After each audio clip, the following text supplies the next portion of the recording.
Unused creativity doesn't just disappear, it lives within us until it is expressed, neglected to death, or suffocated by resentment and fear.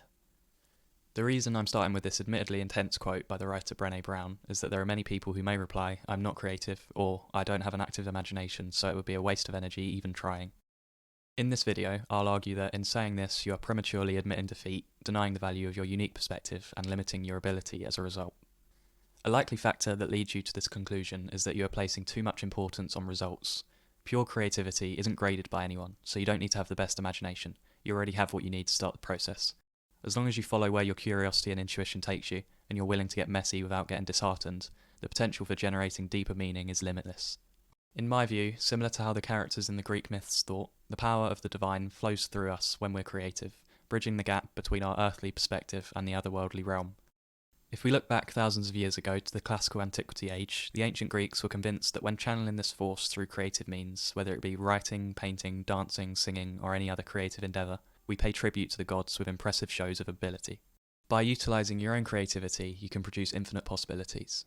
What's special about our creativity that you should keep in mind is how unlikely its existence is. I often think about the Russian writer Fyodor Dostoevsky and how he was so close to being executed in his youth. When he was just 28, he was sentenced to death by firing squad. If fate hadn't intervened, we would be without his works and would be poorer for it.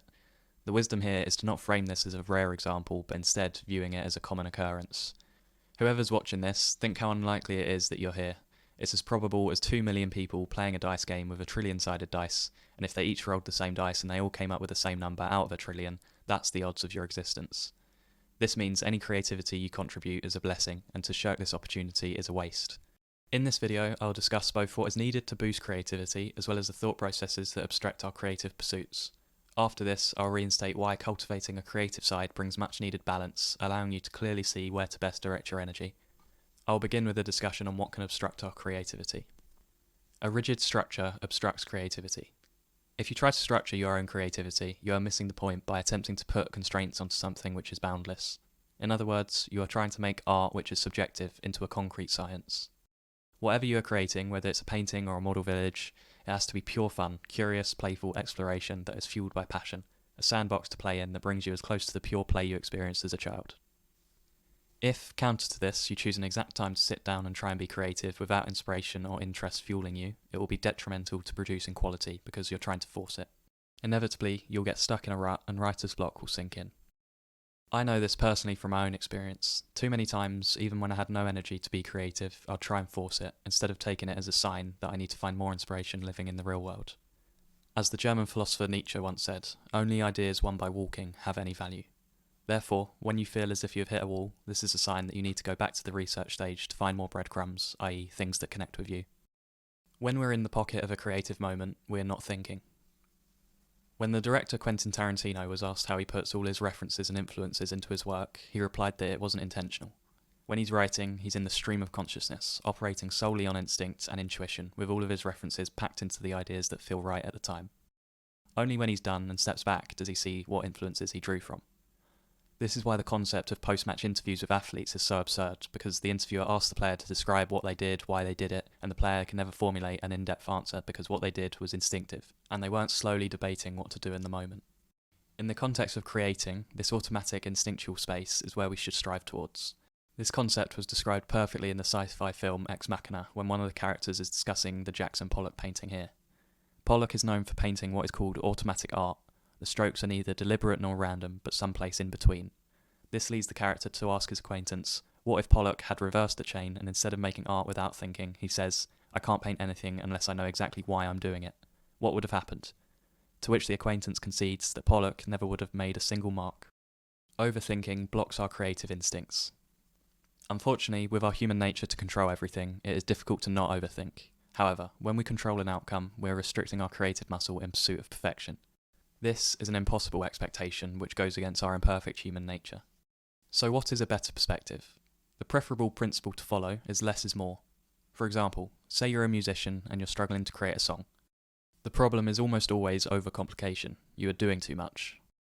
Although it's always better to do less slowly, we can't resist messing around aimlessly and forcing an outcome when we obsess over making it perfect. Doing less across the board then tends to produce more quality as you're allowing for ideas to come out naturally as if it is an automatic response. True understanding comes to you when you no longer need planning. Returning to what was mentioned previously, structure is at odds with creativity, and following a guided plan can only get you so far.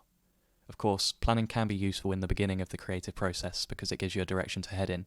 If there isn't a destination, you'd struggle to begin your journey, and you'll be aimless in your creative pursuit. However, you should learn to give up the constant planning once this need for outlining has been outgrown, and be open-minded to the fluidity of your plans, willing to adjust them based on the current moment.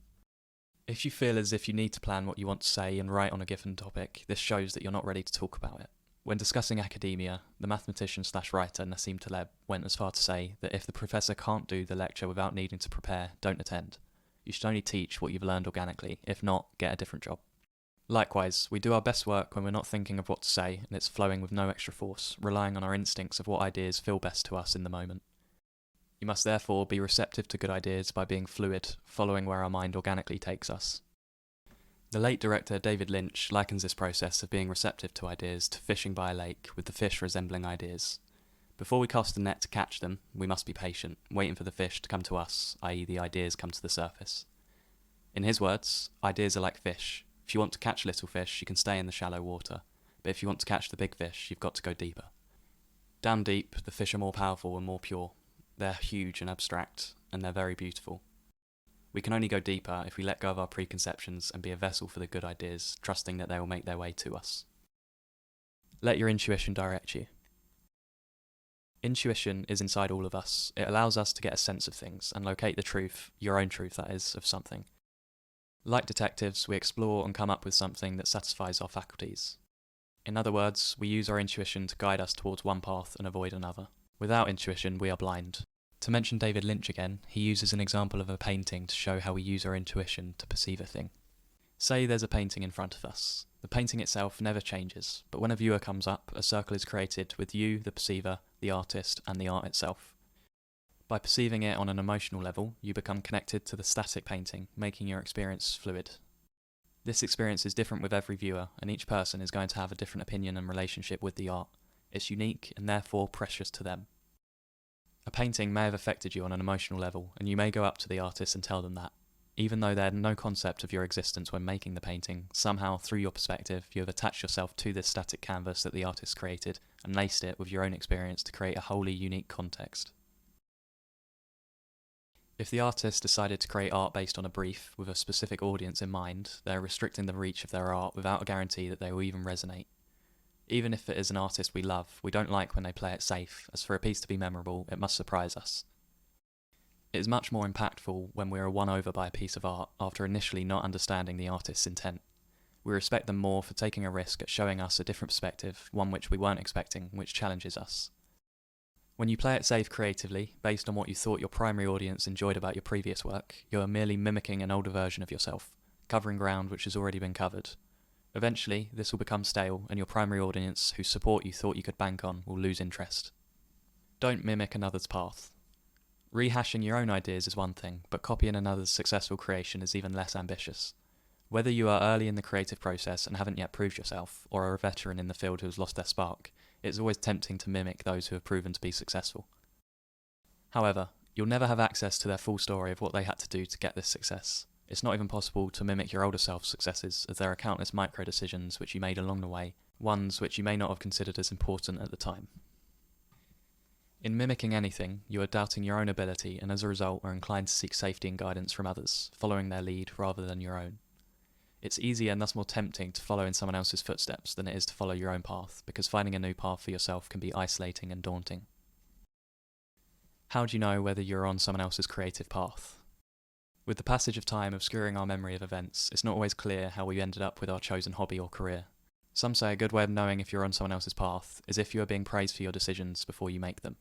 In Nietzsche's words, so long as you are praised, believe that you are not yet on your own course, but that of another. Compliments are the most persuasive because they give you an inflated sense of self-importance. If you value these too much, then insults will feel even more scathing as they attack the identity that you have manufactured. So, to summarise, to boost your creativity, follow your own intuition and instinct like a detective. Be receptive to good ideas and let them in. Let your inner voice guide you to what interests you and what your strengths are. Stop planning your every move and learn to let go of thinking when creating. Don't rush. Trust your own judgment and don't pay too much attention to external voices. Thanks for watching.